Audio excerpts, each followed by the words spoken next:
Last thing for me, I mean, I know you're saying, hey, I want this champ opportunity. I guess the hand will kind of factor into that. Slows down. But gives you time to see what's up, what's going on. You know what I mean? I was going to ask if there was any scenario where, because obviously that's a vacant belt right now, where you should be in the first title fight, or do you think that hands? I mean, do you see a scenario where you should be competing for the title first, or do you think you're going to have to go against somebody? Yeah, of course I do. No, I don't need to fight anyone. Come on, man. I'm a dominant champ, taking out guys like Max Holloway 3 times. You know who's really looked like that against someone like Max Holloway. You know, people are trying to. He's on the pound for pound list. You know what I mean? You don't get to see this very often. You don't get to see someone dominate someone who's so high on the pound for pound list. You know, considered one of the greatest featherweights of all time. To think that I don't deserve to just move straight up, I think would be pretty silly. Well, and to be clear, I just mean like a lot of people think I'm offended. No, I'm joking.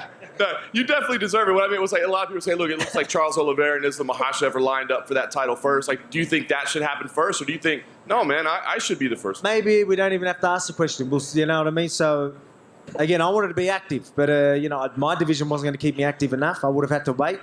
So this may become a good time. But you know, luckily we're getting paid good. You know, we signed a new deal. You know, and I'm very happy with it. You know, to be highest paid featherweight outside Conor, you know, is pretty impressive. So I'm proud of that, and it's only up for me.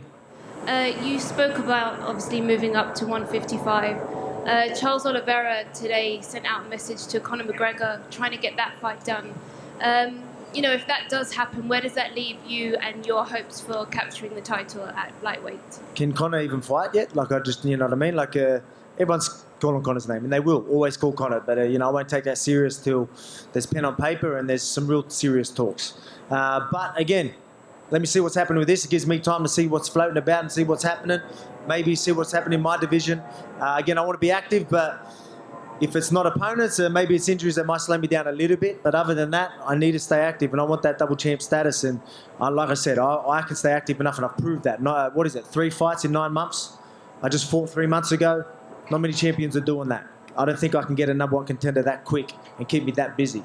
So give me another division to do it. If you move up to lightweight, is there like, let's say Charles goes and fights Conor, right, but he's not technically the champion, so you could end up fighting Islam for the vacant belt. Do you have a preference out of those two who you'd like to fight, or do you think it needs to be Charles as to justify the challenge? Charles is the bigger fight because let's be honest, he's really the champion. He's the uncrowned champ. You know what I mean? Like, he's a champ. Everyone looks at him as a champ. So that's the bigger fight. But if Islam was to fight him, and while I'm healing or something, they have that fight and Islam takes it, then it's Islam. Whoever's got hold of that belt, or whoever's considered the champ, that's what I want. I want a nice shiny belt on both shoulders. So I want to even it out. You know what I mean? I already got a sore back sometimes. You know what I mean? From carrying this 1 belt, so I need 2. Level me out. Is your intention to keep both belts and defend both titles at the same time? Hey, sorry. I think your hand's hurt.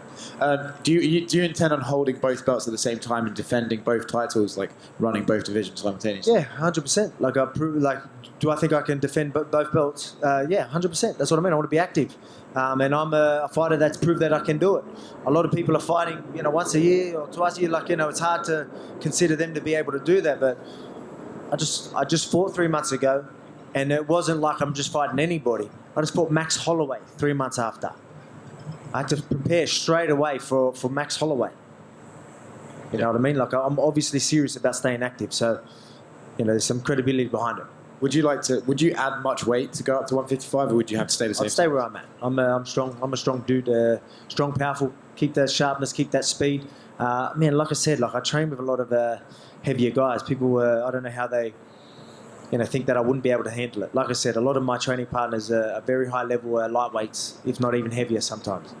Okay. Alex, a lot. And obviously my weights as well, but I've got a lot of big boys that I train with.